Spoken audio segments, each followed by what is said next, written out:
कमरुज़्ज़मान चौधरी, सबसे पहले तो मैं आपसे पूछना चाहती हूं कि आज का ये जो अभियान था नबर ना चलो, क्या ये गुंडों का अभियान था या वहां के स्टूडेंट्स बॉडीज का अभियान था? पहले तो आप ये क्लियर कर दीजिए, क्योंकि तृणमूल कांग्रेस के सांसद इसे गुंडों का अभियान बता रहे हैं। देखिए नाविका जी, सबसे पहले तो ये बता दूं कि बंगाल में क्या पूरा देश भर में, पूरा विश्व में जो घटना आर्जिकर में हुआ उसका खिलाफ पूरा देश एकजुट होकर खड़ा है। लेकिन आज का जो प्रोग्राम था वो दरअसल एक बीजेपी, आरएसएस, विश्व हिंदू परिषद और अखिल भारतीय विद्यार्थी परिषद का बुलाया हुआ बंद है। ये तो पर्दाफाश हो चुका था परसों रोज को ही, क्योंकि जो ऑर्गेनाइजर थे वो ना तो कोई स्टूडेंट बॉडी से बिलोंग करते थे, वो एकदम सक्रिय कर्मी थे बीजेपी आरएसएस के। ये तो बात एक तरफ से सच। दूसरी बात ये है, जहां एक पीड़ित के लिए जो एक निर्यातिता, उसके लिए जिस तरह से आंदोलन में पूरा बंगाल एकजुट होकर लड़ाई कर रही है, वहीं पे शर्मनाक तरीका से बीजेपी और आरएसएस इसका राजनीतिक फायदा उठाना चाह रहे थे।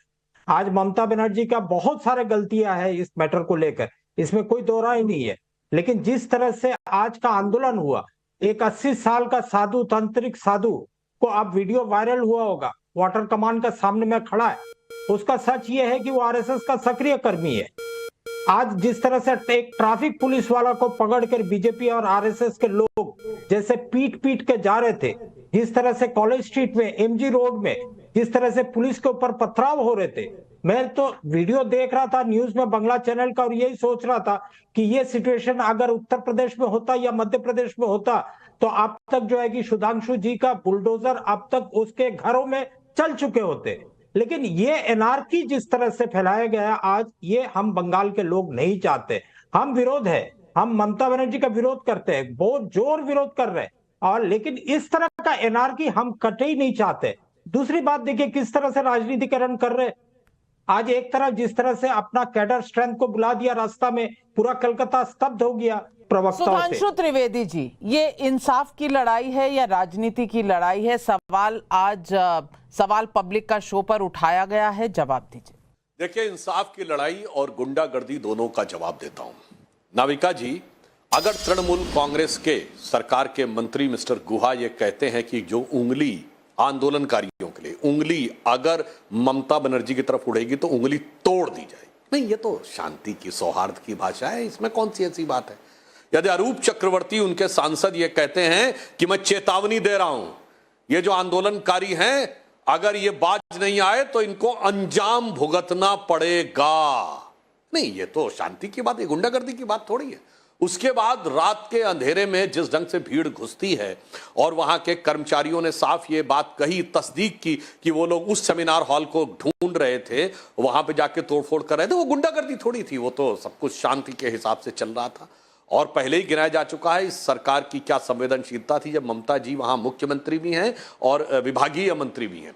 पहले सुसाइड बताया जाता है, उसके बाद बच्ची के मां बाप को घंटों घंटों तक रोका जाता है। सुप्रीम कोर्ट ने कहा है कि एफआईआर रात को 11:45 पे दर्ज की जाती है, जबकि बॉडी हैंडओवर कर दी गई। उसके बाद चौथा, क्राइम सीन को प्रोटेक्ट नहीं किया जाता है, सील नहीं किया जाता है, उसके बाद उसका प्रोटेक्शन नहीं किया जाता है, उसके बाद उसको वेंडलाइज किया जाता है, और उसके बाद सीबीआई को ट्रांसफर नहीं किया जाता है। वो कहती हैं मुझे 10 दिन का समय चाहिए, अगले रविवार तक अगर मौका मिला और नहीं कुछ कर पाए तो हम करेंगे। सबको साफ समझ में आता है। और सबसे ऊपर उस प्रिंसिपल को तुरंत दूसरी जगह बना दिया जाता है, प्रिंसिपल जिसकी की सर्वोच्च न्यायालय ने कड़े शब्दों में निंदा की। इसके बाद दूध का दूध, पानी का पानी साफ हो जाता है। और अभी कमरुज़्ज़मान चौधरी साहब बोल रहे थे, वो ये कहने में लगे हैं कि आंदोलनकारी बीजेपी आरएसएस से जुड़े हैं, तो ये कहते हुए आप अपने आप ये कह रहे हैं कि कांग्रेस और कम्युनिस्ट का आंदोलन से कोई मतलब नहीं।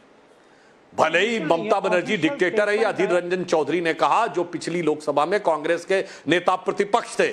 यही मैं कह रहा हूं। इसका मतलब आप जब ये कह रहे हैं तो आप बताइए आपके कार्यकर्ता कहां है। आप ये आरोप लगा रहे हैं ना कि ये बीजेपी का, आरएसएस का, तो आप बताइए ये मेरा कार्यकर्ता, आप बताइए ये कम्युनिस्ट पार्टी का कार्यकर्ता। अब ये हकीकत क्या है कि सब दिल्ली में मिले हुए हैं। ये तृणमूल कांग्रेस का सर्वोच्च न्यायालय में वकील कौन है? कपिल सिब्बल। ये राज्यसभा सदस्य हैं। कैसे राज्यसभा सदस्य हैं? ये समाजवादी पार्टी के समर्थन से आए हुए, उत्तर प्रदेश से सपा समर्थन से आए हुए राज्यसभा के सदस्य हैं। और ये कौन है? कांग्रेस सरकार के पूर्व मंत्री।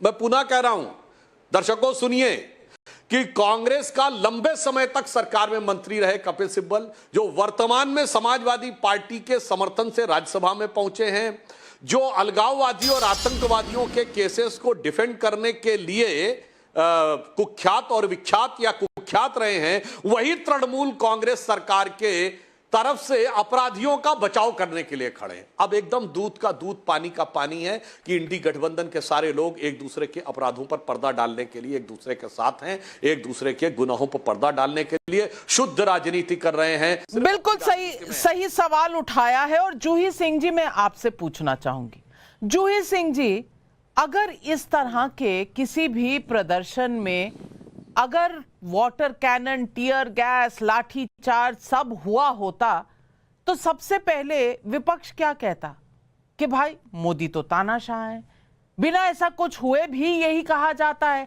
आज जब कोलकाता में ये सब हो रहा है तो आपका ये आवाज कहां चली गई है?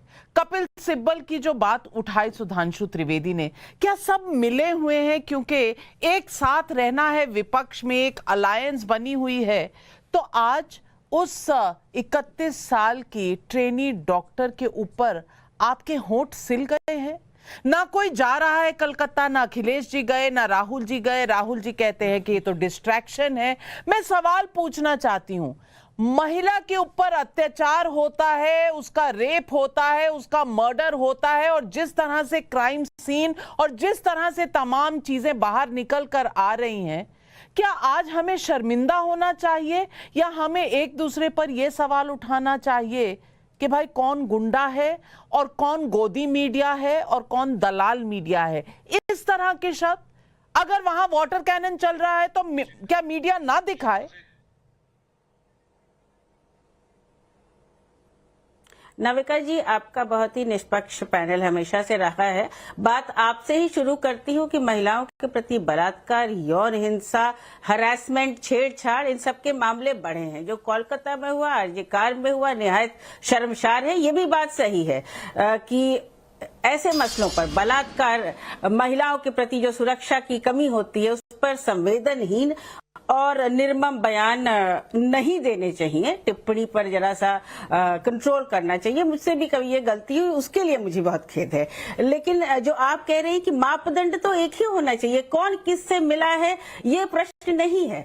प्रश्न ये है कि आज सीबीआई के पास केस है, सीबीआई तफ्तीश कर रही है। आप पूरे घटनाक्रम को, जो गुनाह हुआ, उसको जरूर सुधांशु भाई पूरा रिकाउंट कर सकते हैं। आज कस्टडी में है, इंटरोगेशन हो रहा है और न्याय बच्ची को मिलना चाहिए, उसके माता पिता को मिलना चाहिए।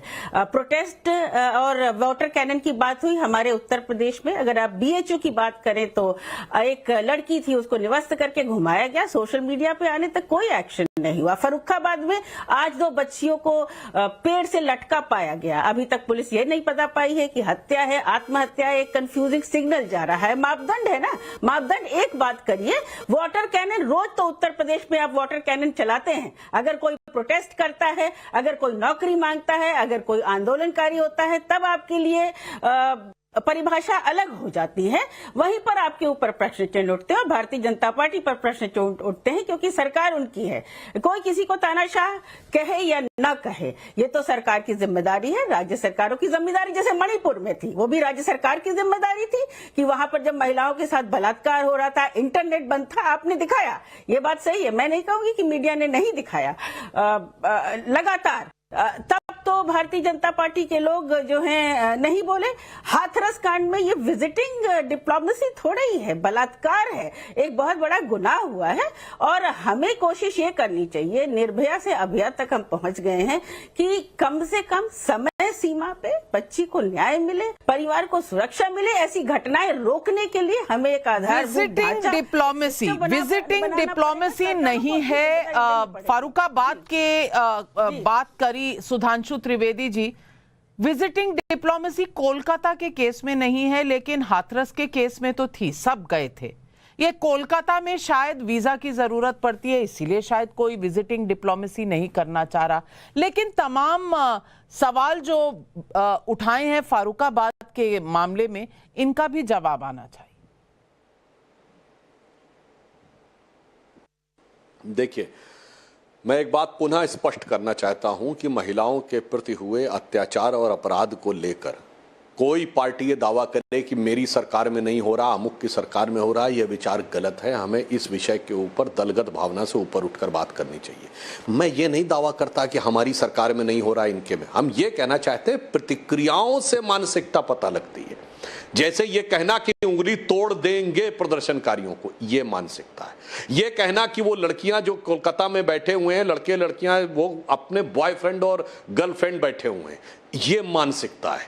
अगर ममता जी की तरफ ज्यादा बात की तो अंजाम भुगतना पड़ेगा, ये मानसिकता है। यद्यपि जूही जी का मैं सम्मान करता हूं, उन्होंने वो बात अपनी खेद पहले ही व्यक्त कर दिया था। अन्यथा इनका भी जो बयान वायरल हुआ था कि वो 15 साल की लड़की शाम को क्या करने गई थी, वो मानसिकता है। और इनके नेता याद करिए, आजम खान 2017 बुलंदशहर रेप, जिस पे उन्होंने ओपनली ये कहा कि ये तो रेप हुआ ही नहीं, ये तो बीजेपी का प्रोपेगेंडा है। और फिर सर्वोच्च न्यायालय के कहने पे फटकार लगी, अनकंडीशनल माफी मांगनी पड़ी, ये मानसिकता है। मुलायम सिंह यादव का ये कहना कि लड़कों से गलती हो जाती है, ये मानसिकता है। जब ये राजस्थान में कहा जाए कि राजस्थान में सबसे ज्यादा रेप होते हैं, तो शांति धारीवाल जो वहां के सबसे सीनियर मोस्ट मिनिस्टर्स में से एक थे, उनका हंसते हुए ये कहना कि वो तो इसलिए होते हैं कि राजस्थान मर्दों वाला प्रदेश है, यह शर्मनाक मानसिकता है। और जिस समय अशोक गहलोत बतौर चीफ मिनिस्टर कहते हैं कि आधे से ज्यादा केस रेप के फर्जी होते हैं, और फिर 57% का फिगर बताते हैं कि मैंने 57% केसेस देखे हैं, ये मानसिकता है।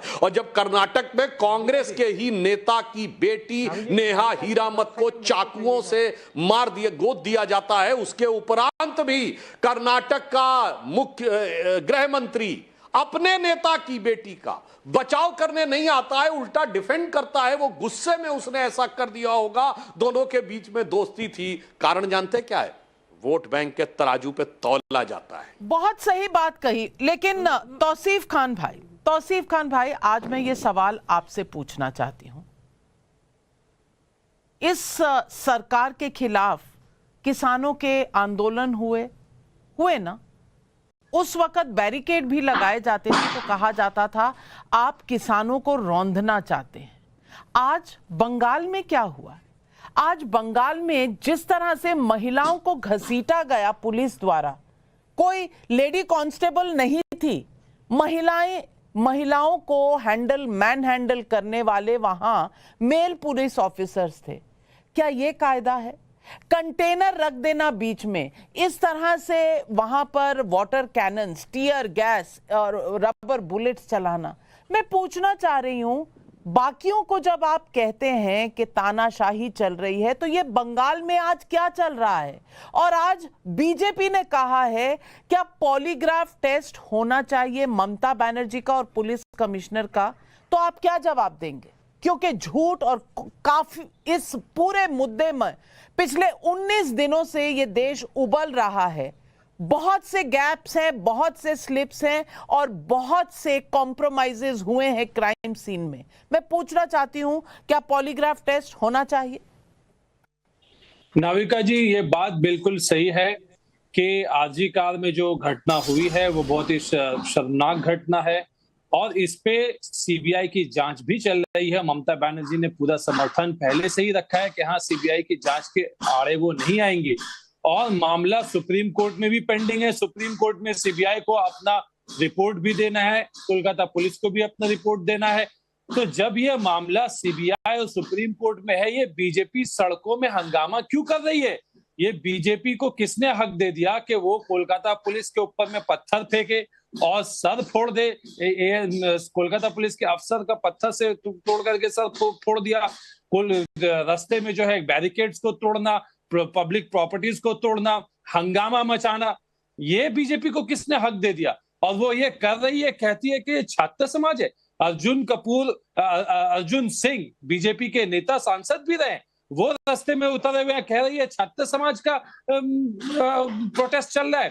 भाई, बीजेपी युवा मोर्चा संजय लाहिरी जो के प्रोग्राम कर रहे थे, जो के मीडिया को संबोधित कर रहे थे आज के प्रोग्राम को लेकर के, वो युवा समाज के मोर्चा, बीजेपी के युवा समाज के वर्कर हैं बीजेपी के, और वो कह रहे हैं कि ये छात्र समाज का पीसफुल प्रोटेस्ट है। ये कैसा पीसफुल प्रोटेस्ट है कि बीजेपी जब सड़कों में उतर रही तो कहे कि हम झंडा लेकर के बीजेपी का ये प्रदर्शन है, वो कहे खुल करके उन्हें किस बात की डर है? और वो कहे कि वो बंगाल में चुनाव तो हार गए, जनता के वोट से चेयर नहीं पा सकते, लेकिन इस तरह के उपद्रव मचा करके चेयर तो हासिल करना चाहते हैं। जनता ने तो बीजेपी को वोट नहीं दिया, अभी हाल में ही चुनाव हुए, जनता ने बीजेपी को वोट नहीं दिया। इन्वेस्टिगेट किए बिना आप कह रहे हैं कि बीजेपी के नेता थे, लेकिन सुधांशु त्रिवेदी जी, सवाल यह है कि क्या आप ममता सरकार को गिराना चाहते हैं? क्या आप कुर्सी पाना चाहते हैं? महुआ मोइत्रा का भी यही कहना। बहुत हद हो गई आप तौसीफ खान साहब ने जिस प्रकार की बात कही। एक तो ये तीनों दल देखिए कितना अपने आप को एक्सपोज कर रहे हैं। ये सब कह रहे हैं कि इस प्रोटेस्ट का कांग्रेस और कम्युनिस्ट से कोई मतलब नहीं है, तृणमूल कह रही है कि भाजपा से मतलब है, जबकि वो वास्तविकता में छात्रों का। इसका मतलब बहुत साफ हो गया कि तृणमूल कांग्रेस आश्वस्त है कि कांग्रेस और कम्युनिस्ट विरोध नहीं करेंगे, और अगर विरोध करेंगे तो नेम सेक की बात करेंगे। ये वही लोग हैं कि एक पत्थर की घटना पे जानकारी के बगैर तो आरोप लगा रहे हैं, और कश्मीर में सैकड़ों सैकड़ों पत्थर चलाए जाते थे जब आर्मी के ऊपर, तो कहते थे ये भटके हुए नौजवान हैं, चले गए, जिस पर सबूत अवेलेबल है कि पैसे दे दे के पत्थरबाजी की जाती थी, और धारा 370 हटने के बाद वो पत्थरबाजी बंद हो गई। शर्म आनी चाहिए कि उस पत्थरबाजी का खुलेआम समर्थन करने वाले लोग, और जुमे की नमाज के बाद एक भीड़ निकलती थी और पत्थरबाजी करते हुए किसी इंस्पेक्टर अयूब पंडित जैसे पुलिस के इंस्पेक्टर की हत्या भी कर देती थी, तो ये लोग कहते थे भटके हुए नौजवान हैं। और आज दुख की बात है कि उस लड़की के सम्मान की रक्षा के लिए, उस लड़की के न्याय की रक्षा के लिए, डॉक्टर की रक्षा के लिए आए हुए भीड़ के ऊपर ये राजनीति करने का आरोप लगा रहे हैं। इससे साफ हो गया कि इनके लिए ये चुनाव और राजनीति का विषय है। इसीलिए मैं आपको पूरे ईमानदारी से कहता हूं, कांग्रेस, कम्युनिस्ट और ये इंडी गठबंधन सपा वाले सब मिले हुए हैं। कपिल सिब्बल का वहां पर खड़ा होना इसका प्रमाण है, और ये सिर्फ रस्म अदायगी कर रहे हैं, राजनीति ये कर रहे हैं, ईमानदारी से विरोध सिर्फ हम कर रहे हैं। तौसीफ खान, सवाल ये है कि ये पाकिस्तान टाइप के कंटेनर भी आप ले आए हैं, ये तो कभी किसान आंदोलन में भी नहीं दिखे थे। मैं पूछना चाहती हूं, अब कोलकाता में पाकिस्तान टाइप ऑफ प्रोटेस्ट है, और ये विजुअल्स देखिए, इसमें भर भर कर लोगों को लॉक करना था क्या? नहीं, देखिए नाविका जी, किसान आंदोलन बहुत बड़ा आंदोलन था, और उसकी तुलना आज की जो कॉन्स्पिरेसी, आज की साजिश रही है बीजेपी से, उससे बिल्कुल भी कतई भी नहीं कर सकते। किसान आंदोलन में हमारे किसान भाइयों ने अपने जान गंवाए, उनके लिए रास्ता में बड़ा बड़ा इन लोगों ने कील लगा दिया था, उनके लिए क्या क्या इन लोगों ने इंतजाम किया था। आज ममता बनर्जी के पुलिस ने एक भी गोली नहीं चलाया, हालांकि इनका वीडियो वायरल है। बीजेपी के लीडर कह रहे हैं कि एक लड़की की जान गई है, यहाँ पर भी एक डॉक्टर के साथ रेप हुआ है, उसका कत्ल हुआ है, और पूरा क्राइम सीन बर्बाद कर दिया गया है, और प्रिंसिपल को बचाया जा रहा था। संजय रॉय पुलिस कमिश्नर के बाइक पे घूम रहा है, पुलिस का वो आदमी है, और आप कह रहे हैं कि ये आंदोलन आपको छोटा लगता है? एक महिला के लिए, इंसाफ के लिए अगर आंदोलन होता है तो आपको ये आंदोलन छोटा लगता है? आंदोलन का हिस्सा मैं भी हूं नाविका जी। कल फिर से हमने प्रोटेस्ट मार्च किया, मैं खुद था शामिल, हमारे कॉलेज के एलुमनाई बॉडी ने प्रोटेस्ट किया था, पीसफुल प्रोटेस्ट था। आज का जो ये प्रोटेस्ट है, ये बीजेपी का ऑर्गेनाइज किया हुआ, बीजेपी का षड्यंत्र रचाया हुआ, और वीडियो में भी ये कह रहे हैं कि लाशें गिरनी चाहिए। ममता की सरकार, ममता जी का प्रोटेस्ट, ममता जी का डिपार्टमेंट, ममता जी का लॉ एंड ऑर्डर, सब कुछ आप ही कर लीजिए, बाकी किसी को कुछ करने की जरूरत नहीं है, इंसाफ कभी मिलना नहीं है। और कमरू जमा चौधरी, आपकी आवाज को क्या हो गया है?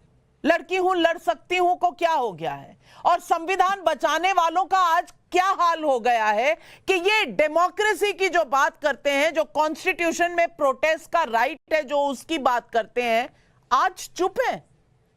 बिल्कुल नहीं नाविका जी, हम सड़कों पे डे 1 से थे, आज भी है, कल हमारा प्रोटेस्ट रैली भी है, 29 तारीख को भी अधीर रंजन चौधरी का प्रोटेस्ट रैली है।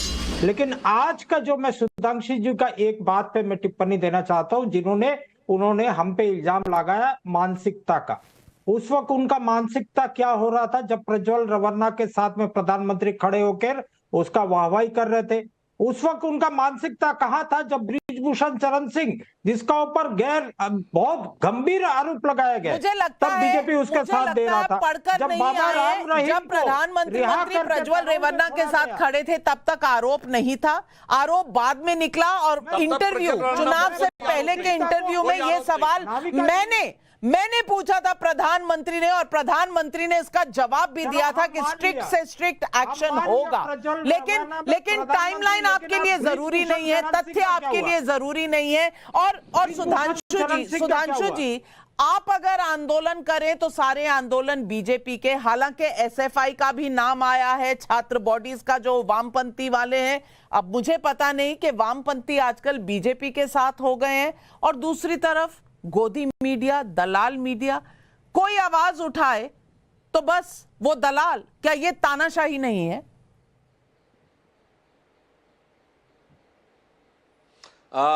वैसे देखिए, कौन मीडिया किस चीज का, मैं इस शब्दों से परहेज करता हूं, दलाल वगैरह, वो लोग शायद भूल गए होंगे 10-12 साल पहले के राडिया टेप याद है, जब मीडिया के कुछ पत्रकार तय करते थे कि किसका मंत्रालय क्या होना चाहिए, कौन मंत्री बनना चाहिए, और फिर ये कहा नहीं ये टेलीकॉम इसके लिए ठीक रहेगा, फिर हम इसके लिए बात करेंगे। भूल गए क्या? इसलिए वो मत बताइए। और पूरा 50-60 साल की हिस्ट्री है केजीबी के आर्काइव से लेके सीआईए के आर्काइव तक कि कौन मीडिया किसके लिए क्या काम करता था। आज भी मैं किताबों के नाम गिना सकता हूं, Mitrokhin's archive, KGB and the world part 2 से लेके, यवगलेन एल्बर्टस की किताब स्टेट विद इन स्टेट से लेके, यूरी बेजवेनेव की बात से लेके, और नटवर सिंह की किताब जो इनके विदेश मंत्री रहे, उन्होंने अपनी किताब one life is not enough में लिखा है कि मनमोहन सिंह सरकार में किस तरीके से अमेरिका और उनका हस्तक्षेप था। छोड़िए उस विषय के ऊपर, तो पूरे देश को पता है, अगर कोई जरा भी सर्च करना चाहेगा कौन सा मीडिया किसके द्वारा गवर्न हो रहा था। पर यहां पर विषय इस बात का है कि उस लड़की के साथ न्याय अन्याय और की बात को लेकर किस प्रकार से आप लोग वितंडावाद करते। मैंने मानसिकता की बात कही, प्रज्वल रेवन्ना के विषय जब तक आया ही नहीं था, जब प्रधानमंत्री ने रैली की, और जब विषय आया तो कर्नाटक की सरकार का एक नोटिफिकेशन दिखाइए एयरपोर्ट अथॉरिटी को कि उसको रोकना है। चैलेंज से कहता हूं। श्रुति का रायगढ़ छत्तीसगढ़ से सवाल है। 15 अगस्त की रात को जो दंगाई आरजी कर में घुसे थे, उनके खिलाफ ममता जी के ये वाटर कैनन और ये टीयर गैस कहां चले गए थे? मनोज का दिल्ली से सवाल है। ममता बनर्जी का आज का रवैया तानाशाही नहीं तो और क्या है? बीजेपी का आरोप गलत कैसे है? नरेश सक्सेना का कानपुर से सवाल है। ये ममता सरकार को पहले से कैसे पता चल जाता है कि एक दिन बात कहां कैसी हिंसा होने वाली है? चाहे रामनवमी हो, चाहे हनुमान जयंती या अब नबन्ना प्रोटेस्ट, जब इन्हें पता है कि हिंसा की स्थिति बन सकती है तो ये उसे रोक क्यों नहीं पाते? ये सवाल पब्लिक जो है वो सब समझ रही है। नरेश सक्सेना का कानपुर से एक और सवाल है कि ये रोकते क्यों नहीं है इस तरह के प्रोटेस्ट जो उस डॉक्टर बिटिया के लिए हो रहे हैं। ये आज सवाल जो उठाए गए हैं, ये सवाल हमारे जहन में गूंजते रहेंगे। मुद्दा ये नहीं है कि कौन प्रोटेस्ट कर रहा है, कौन राजनीति कर रहा है। मुद्दा ये है कि डॉक्टर बिटिया के साथ इंसाफ होगा तो कैसे और कब, और क्या अगर छात्र बाहर निकलकर प्रोटेस्ट करें तो उन पर टीयर गैस, वाटर कैनन और बैरिकेड्स और कंटेनर से उन्हें रोका जाएगा? क्या यही है इस देश का लोकतंत्र? ये सवाल आज ममता बनर्जी